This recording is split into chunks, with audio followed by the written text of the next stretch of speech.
Good morning, everybody. It's Boysen Hodgson, the Communications and Marketing Director with Mankind Project USA. And I am excited, humbled, joy to, I've already done it. I've set him off, to be here this morning with Rick Broniec. So, Rick, you and I have known each other in circles probably starting sometime back in the Glen Ivy days, I would guess. Absolutely, Boysen. It's good to see you, brother. Thank you. Thanks. I appreciate it. It's taken us a long time to get together, and here we are. And let's start out with some context. So you and I were talking about kind of the line through which you have come in MKP. Yeah. It starts in 1990. Right. I was initiated in March of 1990 with a great group of guys. Some of you may know, so many of them like Henry Thurman, for example. And went through the weekend, and believe it or not, Bill Kauth, Rich Tosi, and Ron Herring, all three led my training. In fact, it was the last NWTA that the three of them worked together. David Carr was a junior staff man on the training, believe it or not. Nick Bloomstrand, also a junior staff man. So it was just, and they marked this weekend as the place where the 500th warrior was being initiated. So 5 years into the work, we'd only initiated 500 men. And it exploded soon after that, and of course became worldwide. So, and Bill Kauth led my I group, believe it or not. So I was in the same I group in Milwaukee, Wisconsin for 25 years with Henry and a great group of guys. Moved out to San Diego almost 2 years ago, and am now embedded in another fantastic I group. So that's it. Well, there's a wonderful piece of the continuity that we can talk about for MKP, right? So it's the global brotherhood, and it's going to be here for you. Yeah, you come into this circle, and the circle's going to be here for you wherever you end up. That's true. I mean, I've traveled all over the world: Australia, South Africa, Europe, Mexico. I have never spent a night in a hotel. 180 trainings, never spent a night in a hotel, always in brothers' homes, men I've never met before who welcome me with open arms like I'm a long lost brother, because I'm a long lost brother. It's remarkable, really. I mean, I'm just, so grateful for all those experiences and those opportunities. And some of what has brought you around the world, you and I checked in, but so I met you in the context of being a leader in the New Warrior Training Adventure, so a certified leader, and you're also a certified leader trainer. Correct. And within MKP, you've been doing leader training work for a long, long time, and then multicultural work for a long, long time. So talk a little bit more about that. Oh, okay. Well, I was initiated in 90, as you said. In 92, I was certified as a co-leader, 93 as a full leader, and then 94 as a leader trainer. So I've been doing this a long time, as you said. And I have tremendous passion for leadership training.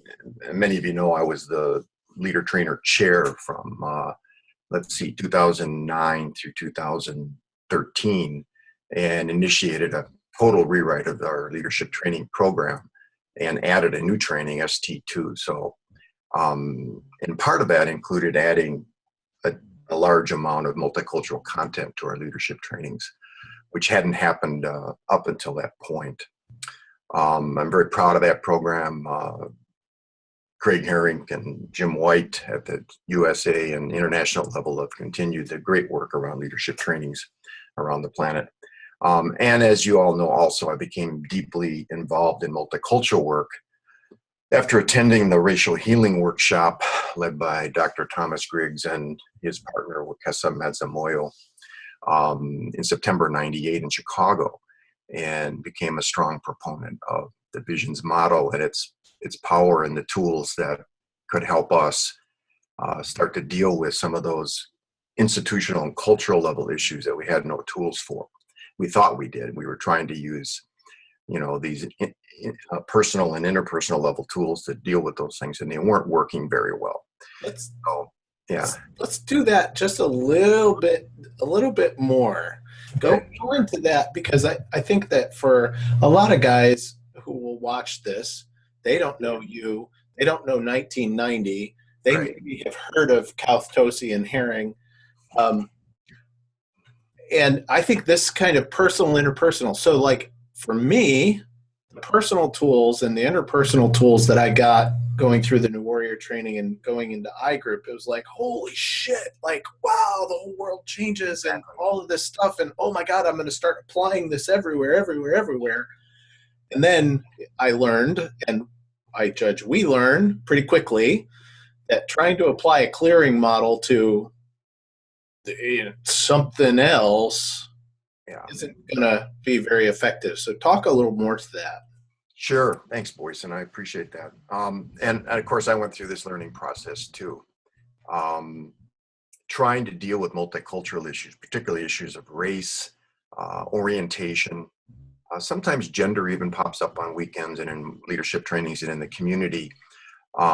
Certainly issues of religious differences and so forth. Trying to deal with those are cultural issues. So they carry the weight of hundreds of years of cultural expectation, norms, sometimes laws. Some laws are still in effect that oppress certain groups in the United States and around the world. Trying to deal with those issues using personal, interpersonal tools don't work very well. Our clearing model, for example, requires the man that's triggered to own that it's all about him. And the truth is that if it's a race issue that's triggered him, or an issue around being gay or bisexual, which happens constantly in our project, all over the place, these issues are not about personal level. They're about the culture oppressing that man. And for him to own hundreds of years of cultural oppression is ridiculous. And it doesn't work. It doesn't bring completion and closure to the issues between the men. So what does? Well, we've learned some marvelous tools from the Visions model, brought to me by my mentors. And now I see them being, I would say, inculcated throughout the culture of MKP in a beautiful way. Tools like intent versus impact. I don't have to do a clearing. I can just talk about what my intent was and hear the impact on a man of difference. Very powerful. The ouch process is that process that particularly that comes out of that. Yeah.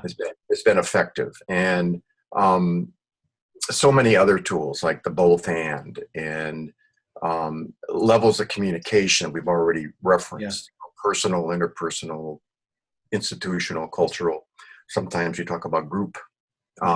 If we know what level of communication we're working at or it is being invoked, we can apply the appropriate tool and awareness around what's going on. And I found it very powerful in my work. I use it constantly in my personal life. I use it in the community here in San Diego. I use it, of course, nationally and internationally in MKP, and I use it also in the way I make my living through being an inspirational speaker, writer, workshop provider for businesses, for corporate entities, for individuals in many cultures around the planet.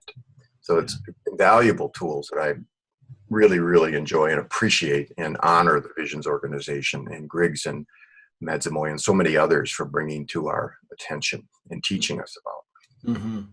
Something that I love and appreciate is, so we get immediately enculturated into this idea of shadow and light, and Right. as soon as we come into MKP, and I've started thinking about, especially in these multicultural, intercultural interactions, cultural shadows. But now instead of saying shadow, which is kind of this, woo woo kind of word, like bias.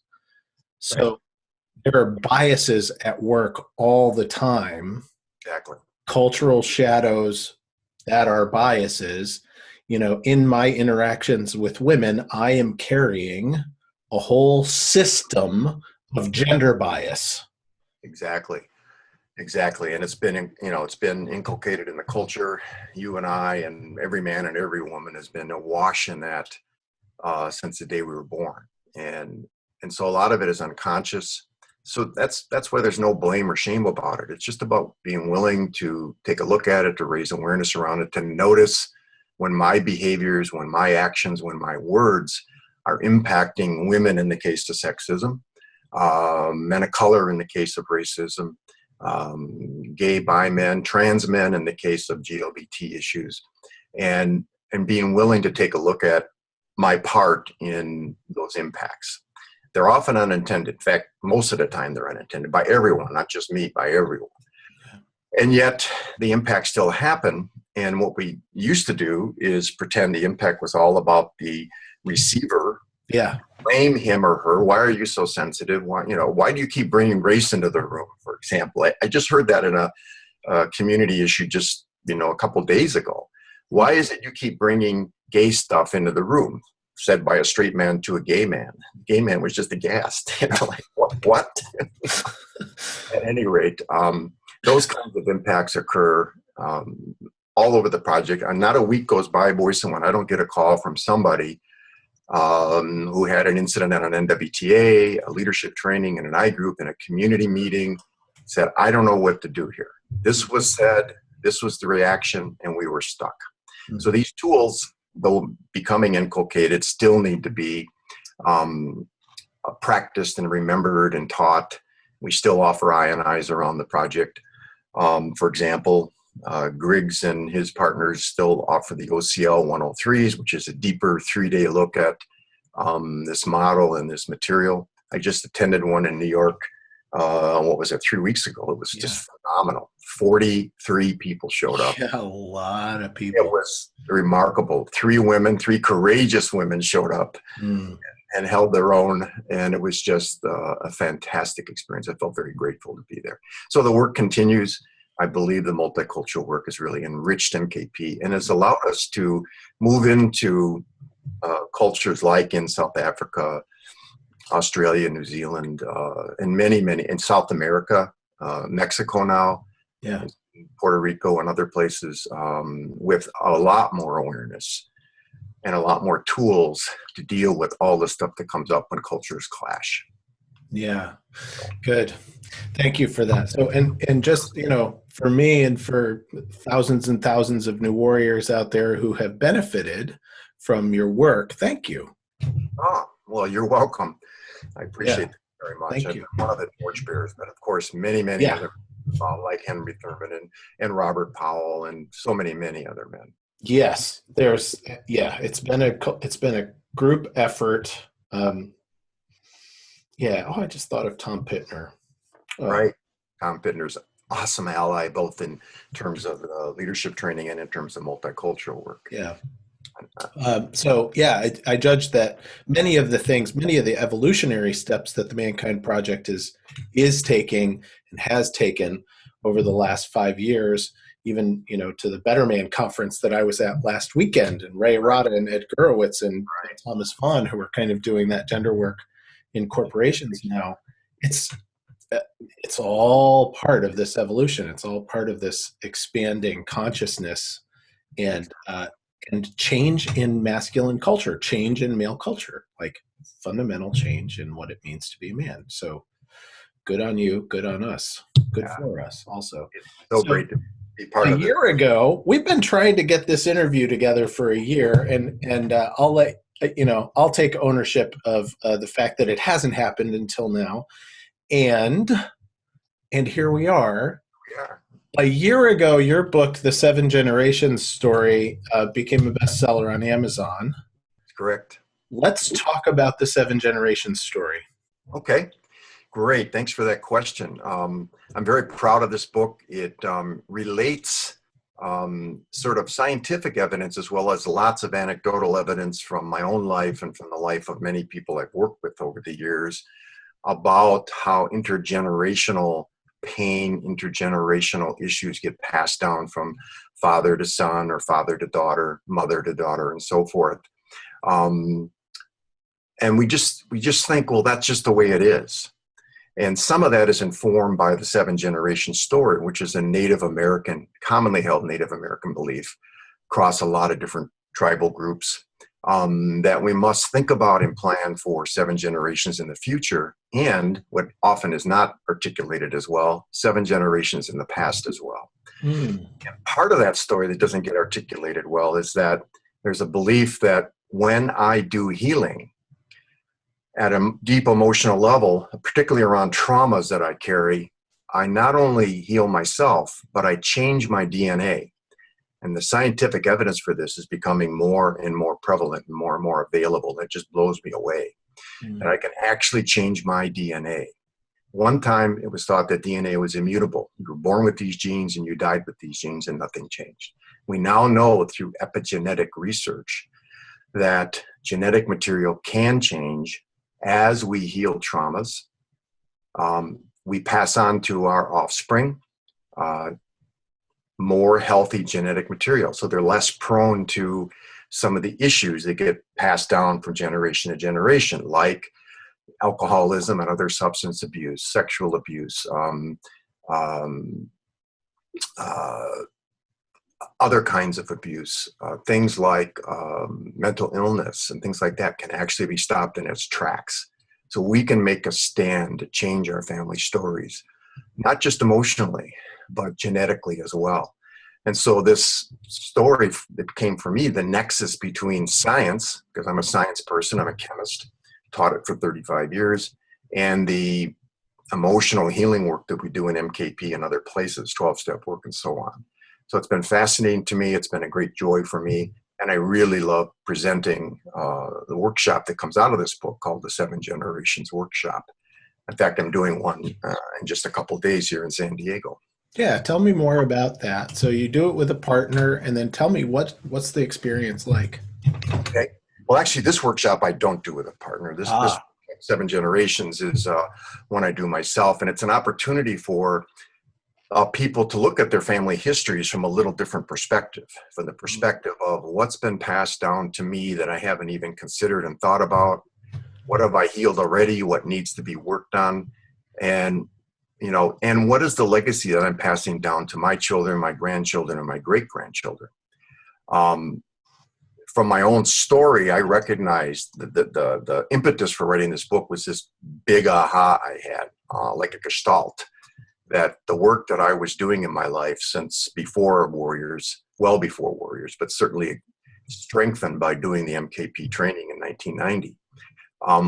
The healing that I was doing was having a profound impact, not only on my children, who were very young when I did the NWTA,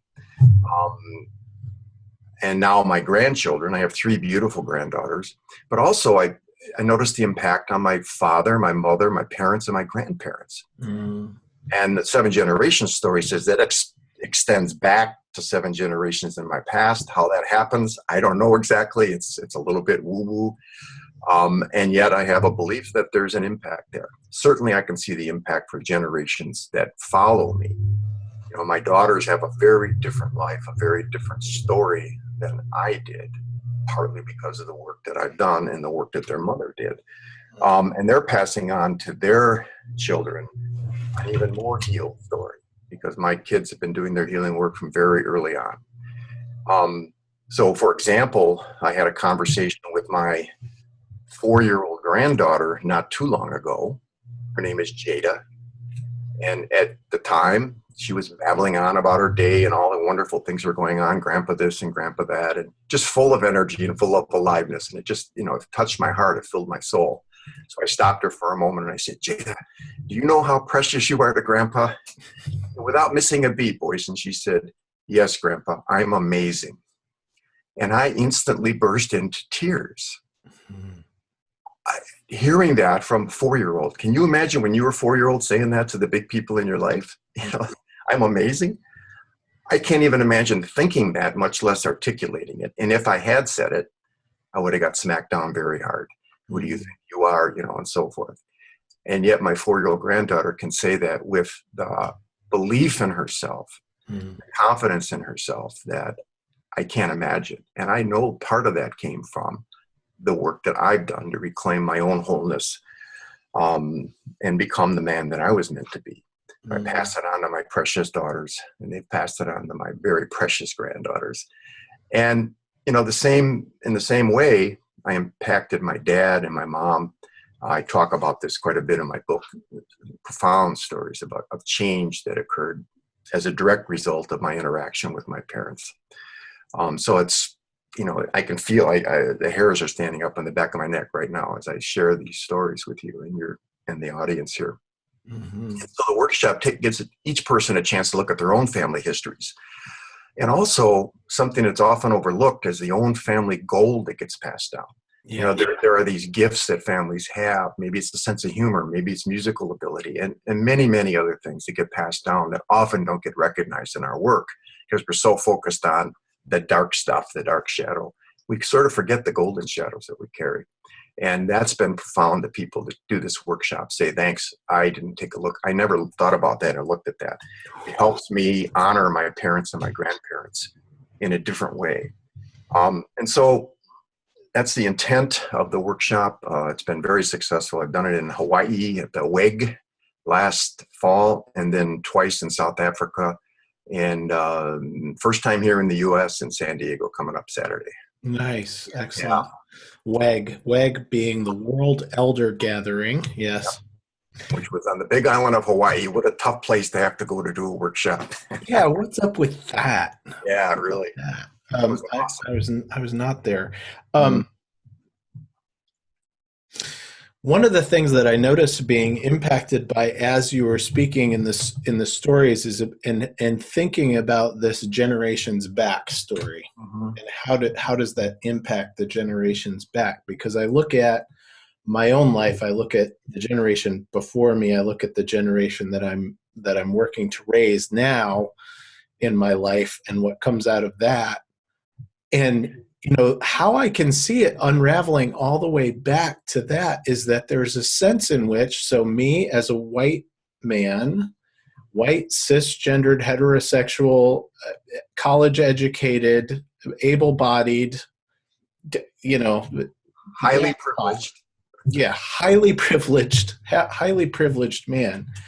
And in the parenting journey that I'm on, so what I know about my ancestry on my matrilineal side, like directly back to slaveholders. Wow. Not very far back. That's not that many generations ago. And when I think about, okay, what does it mean to impact the 7 generations backward? Me taking ownership of my privilege, using my privilege as I can to impact social justice, to do that work now, so that I am using my privilege to benefit others and using my privilege to dismantle systemic racism and to dismantle, systemic sexism.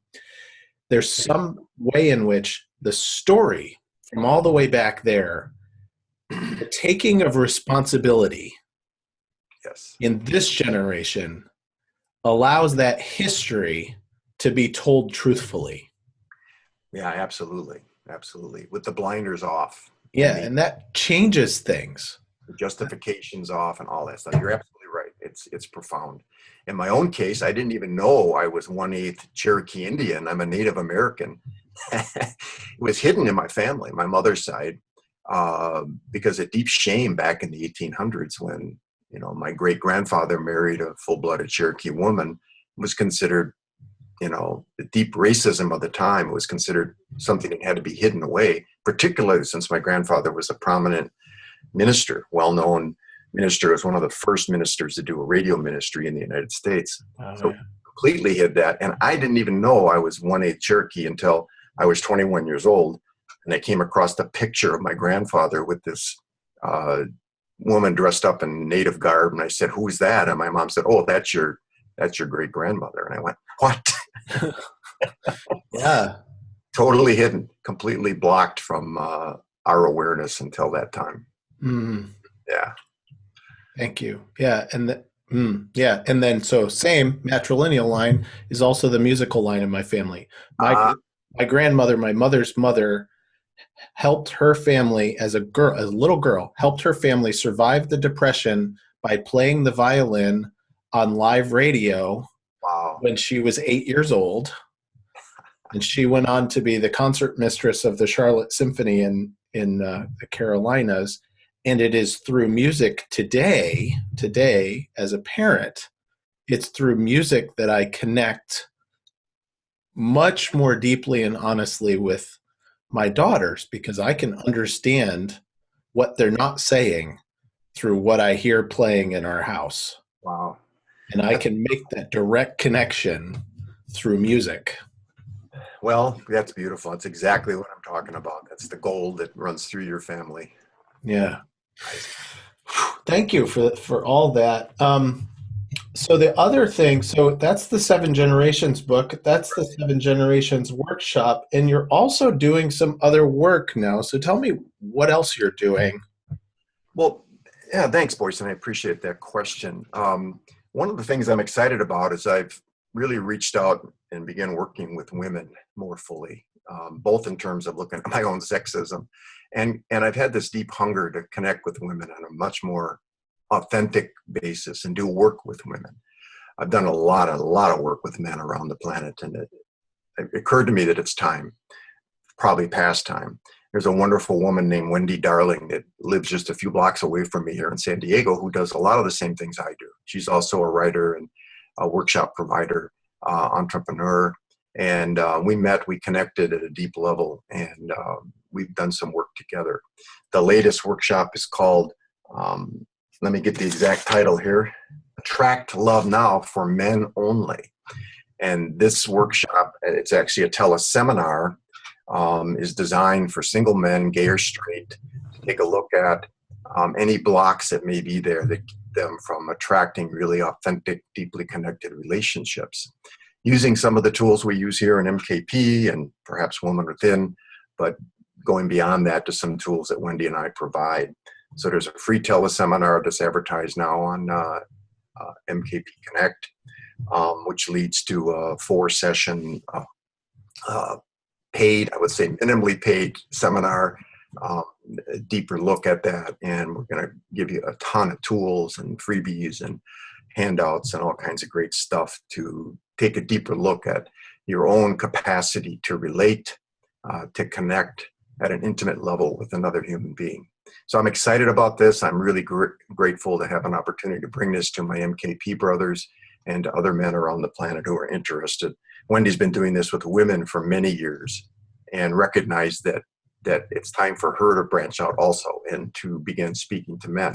So what we offer in this teleseminar is this great opportunity to share a woman's perspective, if you're a straight man and you're interested in how women look at relationships, from a woman who's worked with thousands of women around the world.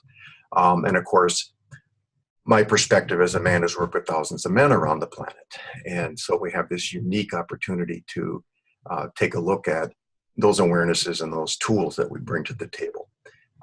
That free teleseminar is happening in Wednesday, May 4th at 5:30 Pacific Daylight Time.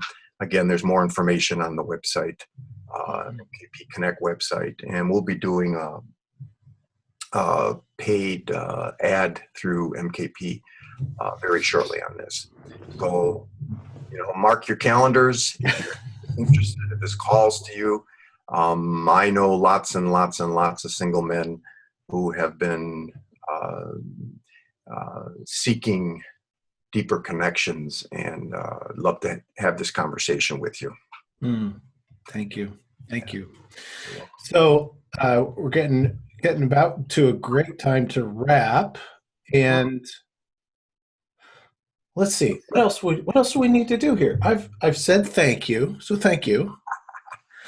And we've dove into the intergenerational story. We've dove into the 7 generations. We dove into the kind of cultural shifts that have happened and are happening in MKP as a result of our intercultural work and multiculturalism. What do you think is, here we go. What's next? So back to the MKP kind of question. Great question. Where are we going? Well, I'm not Bill Kauth. I'm not the intergalactic visionary. Lightning rod, intergalactic lightning rod. I'll tell you where I'd like us to go. I'd like us as an institution, as an organization, to consciously reach out to women's organizations and start making connections cross-gender. We have this sister organization, Woman Within, that we've had a, kind of on again, off again relationship with.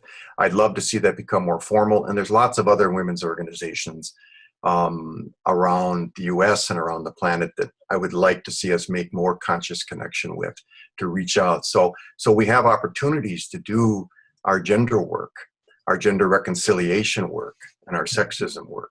And women have the chance to do their internalized oppression work, for example. I think that would be deeply enriching to those men. I know you just went to a conference that I wish I could have been at. Unfortunately, I was suffering in Bali, Indonesia. So that, I know. I know, it's a tough job. Somebody's got to do it. Right. Just come back from Bali.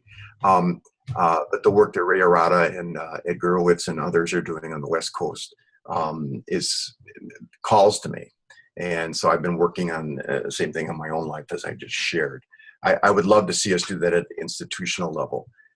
Similarly, our organization has the opportunity to reach out and really become a force for change on the planet regarding social justice. We now have statements on our website regarding race and regarding orientation. There's no reason why we can't branch out and talk about other social justice issues. I'm not saying that we become a social justice organization. I'm saying that in order to do the work we do with men around the planet, we need to really be aware of the issues that men and their families face around the planet. And certainly social justice is one of them that we bump up against constantly. So I'd love to see more effort in that arena, recognizing there's only so much manpower, only so many resources available. Yeah. But it calls to me, and I think it calls to lots and lots of men in MKP. Thank you. Great. And I agree with you. I resonate with you.